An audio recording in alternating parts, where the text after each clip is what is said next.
जय श्री राधा, जय श्री राधा, जय श्री राधा।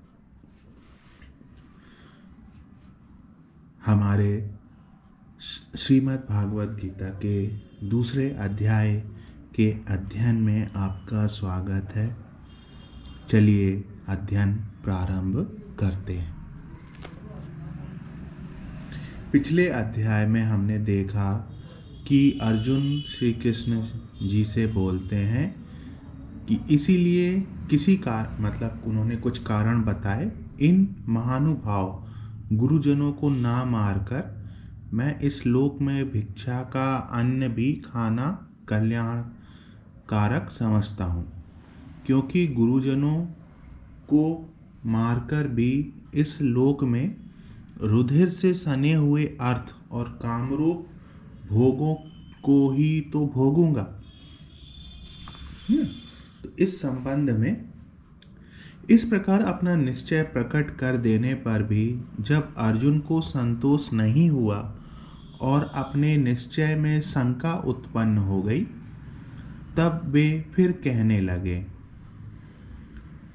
न चैतद्वय कतरन्नो गरियो यद्वा जयेम यदि वा नो जयेयुः यानेव हत्वा न जिजी विषमस्ते अवस्थितः प्रमुखे धार्तराष्ट्रः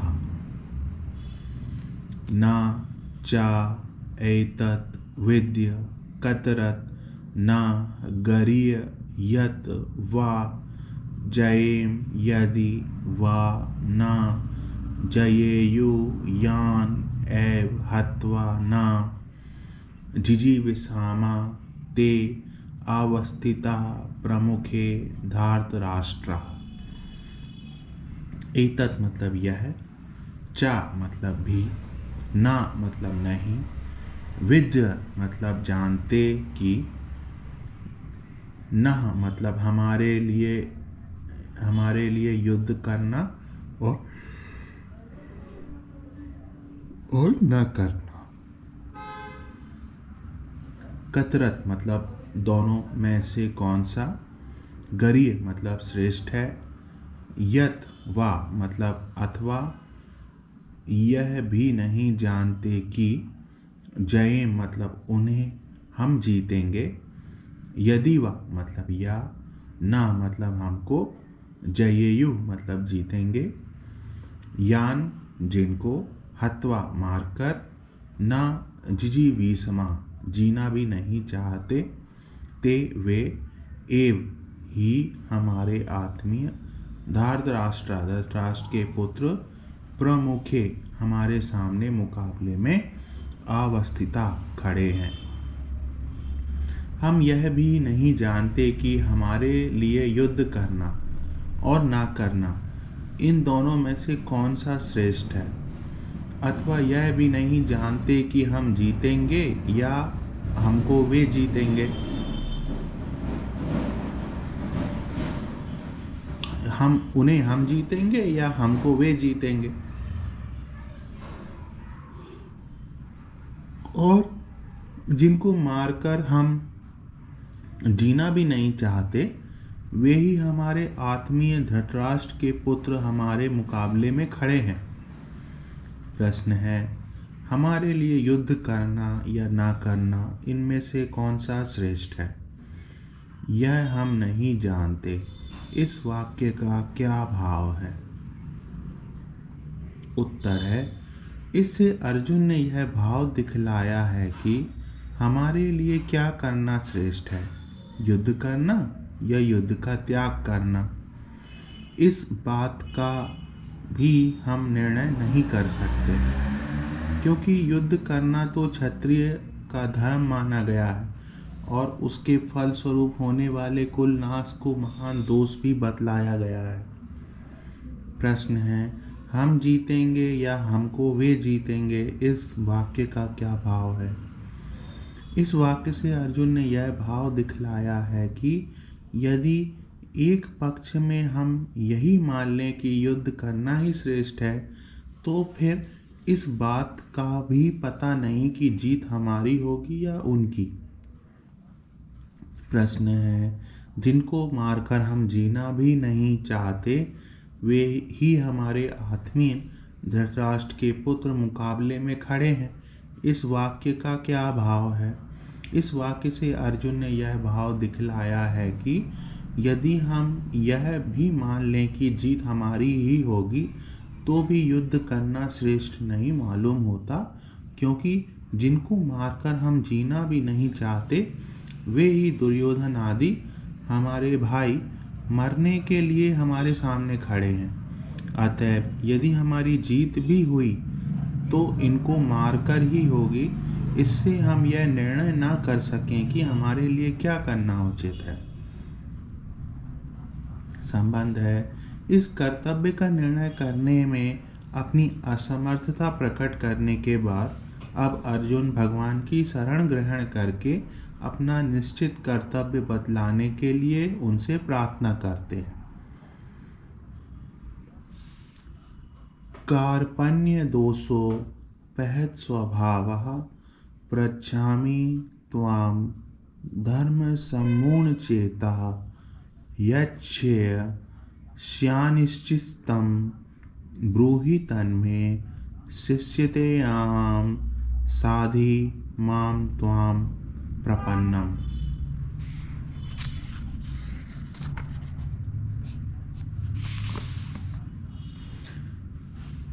कार्पण्यो दोषोपहत स्वभावा पृच्छामि त्वां धर्म सम्मूढ़ चेतः यत् श्रेयः स्यात् निश्चितं ब्रूहि तन्मे शिष्यः ते अहम साधि मां त्वां प्रपन्नम्।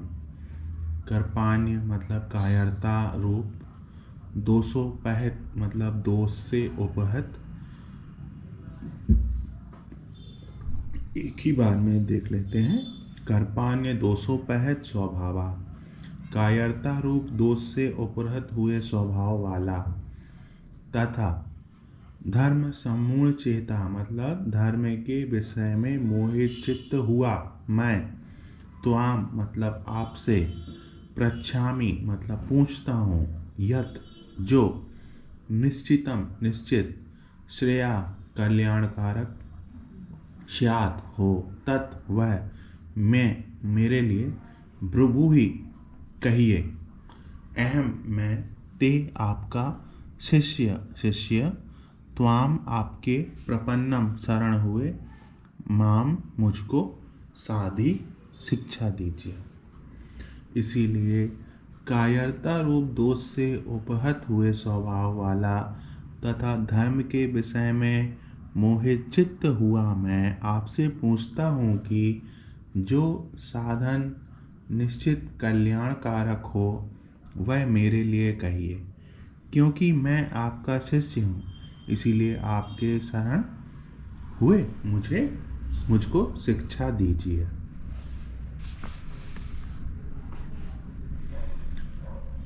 कार्पण्य दोष क्या है और अर्जुन ने जो अपने को उससे उपहत स्वभाव कहा है, इसका क्या तात्पर्य है? उत्तर है, कृपण शब्द विभिन्न अर्थों में व्यवहत होता है। पहला, जिसके पास पर्याप्त धन है परंतु जिसकी धन में इतनी प्रबल आसक्ति और लोभ है कि जो दान और भोग आदि के न्याय संगत उपर्युक्त अवसरों पर भी एक पैसा खर्च नहीं करना चाहता, उस कंजूस को कृपण कहते हैं। कृपण ये हो गया। दूसरा, मनुष्य जीवन का शास्त्र सम्मत और संत जनानुमोदित प्रधान लक्ष्य है भगवान के तत्व को जानकर उन्हें प्राप्त कर लेना। जो मनुष्य इस लक्ष्य को भुलाकर विषय भोगों में ही अपना जीवन खो देता है, उस मूर्ख को भी कृपण कहते हैं।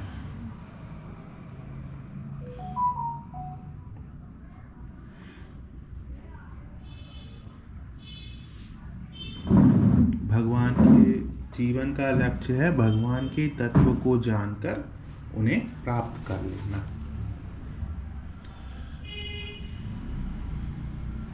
श्रुति कहती है यो वा एत दक्षरम गार्ग विदित्वा आस्मालोकोतो प्रैति सा कृपणः। हे गार्गी, इस अविनाशी परमात्मा को बिना जाने ही जो भी कोई इस लोक से मरकर जाता है वह कृपण है। भगवान ने भी भोगेश ऐश्वर्य में आसक्त फल की वासना वाले मनुष्यों को कृपण कहा है। कृपणा फल हेतवा। तीसरा, सामान्यतः दीन स्वभाव का वाचक भी कृपण शब्द है। यहाँ अर्जुन में जो कार्पण्य है वह ना तो लोभजनित कंजूसी है और ना भोग शक्ति रूप कृपणता ही है, क्योंकि अर्जुन स्वभाव से ही अत्यंत उदार, दानी एवं इंद्रिय विजयी पुरुष हैं। यहाँ भी वे स्पष्ट शब्दों में कहते हैं कि मुझे अपने लिए विजय, राज्य या सुख की आकांक्षा नहीं है। जिनके लिए ये वस्तुएं अपेक्षित हैं वे सब आत्मीय जन तो यहाँ मरने के लिए खड़े हैं। इस पृथ्वी की तो बात ही क्या है। मैं तीनों लोकों के राज्य के लिए भी दुर्योधन आदि को नहीं मानना चाहता। समस्त भूमंडल का निष्कटंक राज्य और देवताओं का आधिपत्य भी मुझे शोक रहित नहीं कर सकते। जो इतना त्याग करने को तैयार है वह कंजूस या भोगासक्त नहीं हो सकता। दूसरे, यहाँ ऐसा अर्थ मानना इस प्रकरण के भी सर्वथा विरुद्ध है। यहाँ अर्जुन का यह कार्पण्य एक प्रकार का दैन्य ही है जो करुणायुक्त कायरता और शोक के रूप में प्रकट हो रहा है। संजय ने प्रथम श्लोक में अर्जुन के लिए कृपया विष्टम पद का प्रयोग करके इस करुणाजनित कायरता का ही निर्देश किया है। तीसरे श्लोक में स्वयं श्री भगवान ने भी क्लैब्यम पद का प्रयोग करके इसी की पुष्टि की है। अतएव यही प्रतीत होता है कि अर्जुन का यह कार्पण्य बंधुनाश की आशंका से उत्पन्न करुणायुक्त कायरता ही है। अर्जुन आदर्श क्षत्रिय हैं, स्वाभाविक ही सूरवीर हैं। उनके लिए कायरता दोष ही है, चाहे वह किसी भी कारण से उत्पन्न हो। इसी से अर्जुन इसे कार्पण्य दोष कहते हैं।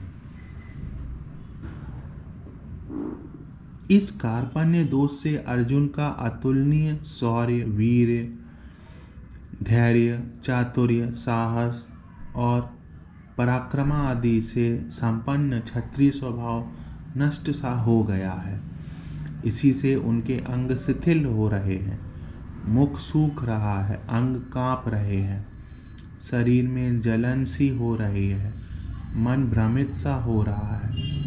करुणायुक्त कायरता के आवेश से अर्जुन अपने में इन स्वभाव विरुद्ध लक्षणों को देखकर कहते हैं कि मैं कार्पण्य दोष से उपहत स्वभाव हो गया हूँ। अर्जुन ने अपने को धर्म सम्मूढ़ चेता क्यों कहा? धर्म अधर्म या कर्तव्य अकर्तव्य का यथार्थ निर्णय करने में जिसका अंतःकरण सर्वथा असमर्थ हो गया हो उसे धर्म सम्मूढ़ चेता कहते हैं। अर्जुन का चित्त इस समय भयानक धर्म संकट में पड़ा है। वे एक ओर प्रजा पालन, छात्र धर्म, स्वत्व संरक्षण आदि की दृष्टि से युद्ध को धर्म समझकर उसमें लगना उचित समझते हैं और दूसरी ओर उनके चित्त की वर्तमान कार्पण्य वृत्ति युद्ध के नाना प्रकार के भयानक परिणाम दिखाकर उन्हें भिक्षावृत्ति, संन्यास और वनवास की ओर प्रवृत्त करना चाहती है। चित्त इतना करुणाविष्ट है कि वह बुद्धि को किसी निर्णय पर पहुंचने ही नहीं देता। इसी से अपने को किंक कर्तव्य विमूढ़ पाकर अर्जुन ऐसा कहते हैं। प्रश्न है, निश्चितम श्रेया से क्या तात्पर्य है? निश्चितम मतलब निश्चित, श्रेया मतलब कल्याणकारक, निश्चित कल्याणकारक से क्या तात्पर्य है? कौरवों की भीष्म, द्रोण, कर्णादि विश्वविख्यात अजय सूरवीरों से संरक्षित अपनी सेना से कहीं बड़े सेना को देखकर अर्जुन डर गए हों और युद्ध में अपने विजय की संभावना से सर्वथा निराश होकर अपना कल्याण युद्ध करने में या ना करने में इस उद्देश्य से श्रेया शब्द का प्रयोग करके जय पराजय के संबंध में श्री भगवान से एक निश्चित निर्णय पूछते हो। ऐसी बात यहाँ नहीं है। यहाँ तो उनके चित्त में बंधु स्नेह जाग उठा है और बंधु नाश जनित एक बहुत बड़े पाप की संभावना हो गई है, जिसे वे अपने परम कल्याण में महान प्रतिबंधक समझते हैं। और दूसरी ओर मन में यह भावना भी आ रही है कि क्षत्रिय धर्म सम्मत युद्ध का जो मैं त्याग कर रहा हूँ, कहीं यही अधर्म हो और मेरे परम कल्याण में बाधक हो जाए। ऐसी बात तो नहीं है। इसी से वे निश्चित श्रेय की बात पूछते हैं। उनका यह निश्चित श्रेय जय पराजय से संबंध नहीं रखता। इसका लक्ष्य भगवत प्राप्ति रूप परम कल्याण है। अर्जुन यह कहते हैं कि कि भगवान, मैं कर्तव्य का निर्णय करने में असमर्थ हूँ। आप ही निश्चित रूप से बतलाइए, मेरे परम कल्याण का साधन कौन सा है? प्रश्न है, मैं आपका शिष्य हूँ, मुझ शरणागत को आप शिक्षा दीजिए। इस कथन का क्या भाव है? इसका उत्तर है, अर्जुन भगवान श्री कृष्ण के प्रिय सखा थे। आध्यात्मिक तत्व की बात दूसरी हो सकती है, परंतु व्यवहार में अर्जुन के साथ भगवान का प्रायः सभी स्थलों में बराबरी का ही संबंध था। खाने पीने, सोने और जाने आने में सभी जगह भगवान उनके साथ समान बर्ताव करते थे और भगवान के श्रेष्ठत्व के प्रति मन में श्रद्धा और सम्मान होने पर भी अर्जुन उनके साथ बराबरी का ही व्यवहार करते थे। आज अर्जुन को अपनी ऐसी सोचनीय दशा देखकर यह अनुभव हुआ कि मैं वस्तुतः इनसे बराबरी करने योग्य नहीं हूँ। बराबरी में सलाह मिलती है, उपदेश नहीं मिलता। प्रेरणा होती है, बलपूर्वक अनुशासन नहीं होता। मेरा काम आज सलाह और प्रेरणा से नहीं चलता। मुझे तो गुरु की आवश्यकता है, जो उपदेश करे और बलपूर्वक अनुशासन करके श्रेय के मार्ग पर लगा दे तथा मेरे शोक मोह को सर्वथा नष्ट करके मुझे परम कल्याण की प्राप्ति करवा दे। और श्री कृष्ण से बढ़कर गुरु मुझे कौन मिल सकता है? परंतु गुरु की उपदेशात्मक धारा तभी बरसती है जब शिष्य रूपी क्षेत्र उसे ग्रहण करने के लिए प्रस्तुत होता है। इसीलिए अर्जुन कहते हैं, भगवान, मैं आपका शिष्य हूँ। शिष्यों के कई प्रकार होते हैं। जो शिष्य उपदेश तो गुरु से ग्रहण करते हैं, परंतु अपने पुरुषार्थ का अहंकार रखते हैं या अपने सद्गुरु को छोड़कर दूसरों पर भरोसा रखते हैं, वे गुरु कृपा का यथार्थ लाभ नहीं उठा सकते। अर्जुन इसीलिए शिष्य तत्व के साथ ही अपने में अनन्य शरण तत्व की भावना करके कहते हैं कि हे भगवान, मैं केवल शिष्य ही नहीं हूँ, आपके शरण भी हूँ। प्रपन्न शब्द का भावार्थ है भगवान को अत्यंत समर्थ और परम श्रेष्ठ समझकर उनके प्रति अपने को समर्पण कर देना। इसी का नाम शरणागति, आत्मनिक्षेप या आत्मसमर्पण है। शरणागति किसे कहते हैं? भगवान को अत्यंत समर्थ और परम श्रेष्ठ समझकर उनके प्रति अपने को समर्पित कर देना। इसको आत्मनिक्षेप भी कहते हैं, शरणागति भी कहते हैं और आत्मसमर्पण भी कहते हैं। भगवान सर्वशक्तिमान, देखिए भगवान सर्वशक्तिमान, सर्वज्ञ, सर्वांतयामी, अनंत गुणों के अपार समुद्र, सर्वाधिपति, ऐश्वर्य, माधुर्य, धर्म, शौर्य, ज्ञान, वैराग्य आदि के अनंत आकार, क्लेश, कर्म, संशय, भ्रम आदि का सर्वथा नाश करने वाले, परम प्रेमी, परम सुखद, परम आत्मीय, परम गुरु और परम महेश्वर हैं। ऐसा विश्वास करके अपने को सर्वथा निराश्रय, निर्वलंब, निर्बुद्धि, निर्बल और निसत्य मानकर उन्हीं के आश्रय, अवलंब, ज्ञान, शक्ति, सत्व और अतुलनीय शरणागत वत्सलता का दृढ़ और अनन्य भरोसा करके अपने को सब प्रकार से सदा के लिए उन्हीं के चरणों पर न्योछावर कर देना और निर्निमेष नेत्रों से उनके मनोनयनाभिराम मुख चंद्र की ओर निहारते रहने की तथा जड़ कठपुतली की भांति नित्य निरंतर उनके संकेत पर नाचते रहने की एकमात्र लालसा से उनका अनन्य चिंतन करना ही भगवान के प्रपन्न होना है।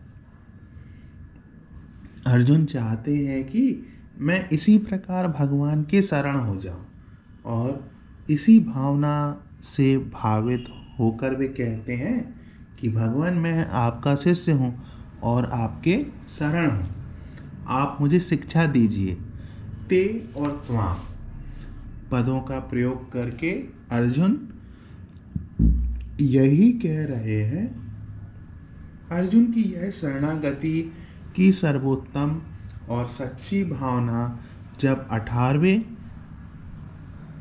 अध्याय के 65वें और 66वें श्लोकों में भगवान के सर्वगृहतम उपदेश के प्रभाव से सच्ची शरणागति के रूप में परिणत हो जाएगी और अर्जुन जब अपने को उनके कथनानुसार चलने के लिए तैयार कर सकेंगे, तभी गीता का उपदेश समाप्त हो जाएगा। वस्तुतः इसी श्लोक से गीता की साधना का आरंभ होता है। यही उपदेश के उपक्रम का बीज है और सर्वाधमान परित्यज्य श्लोक में ही साधना की सिद्धि है। साधना की सिद्धि है, वही उपसंहार है। तो इस श्लोक को हम फिर से एक बार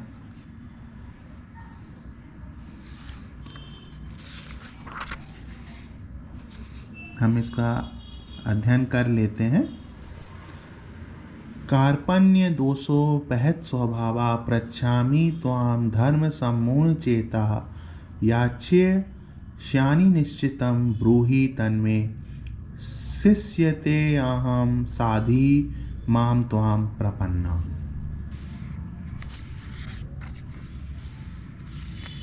चलिए, संबंध है। इस प्रकार शिक्षा देने के लिए भगवान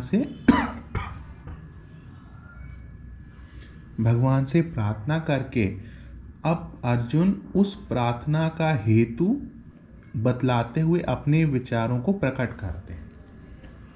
इस प्रकार शिक्षा देने के लिए भगवान से प्रार्थना करके अब अर्जुन उस प्रार्थना का हेतु बतलाते हुए अपने विचारों को प्रकट करते हैं। अब क्या बोलते हैं देखिए, नाहि प्रपश्यामि ममाप नुद्धादच्छो कमुच्छोषण मिन्द्रियाणाम अवाप्य भूमाव सापत्न मृद्धम राज्यम सुराणामपि चाधिपत्यम नाहि प्रपश्यामि मम अपनुधात यत् शोकम उच्छोषणम इंद्रियाणाम अवाप्य भूमो सपत्नम रुद्रम राज्यम सुराणाम अपि चा आधिपत्यम। ही अर्थात क्योंकि, भूमो अर्थात भूमि में, अस्पतनम निष्कटंक, रुद्रम धन धान्य संपन्न, राज्यम राज्य को, चा और सोणाणाम देवताओं के, आधिपत्यम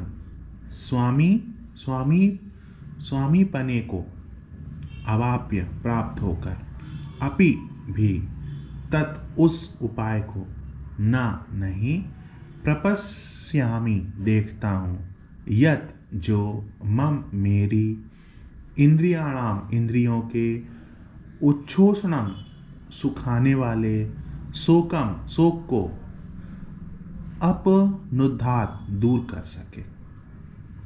क्योंकि भूमि में निष्कटंक धन धान्य संपन्न राज्य को और देवताओं के स्वामी पने को प्राप्त होकर भी मैं उस उपाय को नहीं देखता हूँ जो मेरी इंद्रियों के सुखाने वाले शोक को दूर कर सके।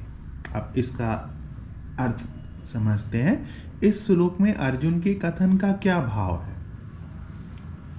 तो उत्तर है, पूर्व श्लोक में अर्जुन ने भगवान से शिक्षा देने के लिए प्रार्थना की है, इसीलिए यहाँ यह भाव प्रकट करते हैं कि आपने पहले मुझे युद्ध करने के लिए कहा है, किंतु उस युद्ध का अधिक से अधिक फल विजय प्राप्त होने पर इस लोक में पृथ्वी का निष्कटंक राज्य पा लेना है। ठीक है भाई, आप युद्ध जीत जाओगे, आपको एक राज्य जमीन मिल जाएगी। और विचार करने पर यह बात मालूम होती है कि इस पृथ्वी के राज्य की तो बात ही क्या, यदि मुझे देवताओं का आधिपत्य भी मिल जाए तो वह भी मेरे इस इंद्रियों को सुखा देने वाले शोक को दूर करने में समर्थ नहीं है। अतः मुझे कोई ऐसा निश्चित उपाय बतलाइए जो मेरी इंद्रियों को सुखाने वाले शोक को दूर करके मुझे सदा के लिए सुखी बना दें। अर्जुन यहाँ पर शोक को दूर करके सदा सुखी रहने का उपाय पूछ रहे हैं। संबंध है। इसके बाद अर्जुन ने क्या किया यह बतलाया जाता है। इसके बाद अर्जुन ने क्या किया इसका अध्ययन हम अगले अध्याय में करेंगे, जहाँ पर संजय द्वारा कथन को हम देखेंगे। अभी हम दूसरे अध्याय को यहीं पर विराम देते हैं। अगले वीडियो में हम यहीं से ही आगे का अध्ययन जारी रखेंगे। राधा राधा राधा।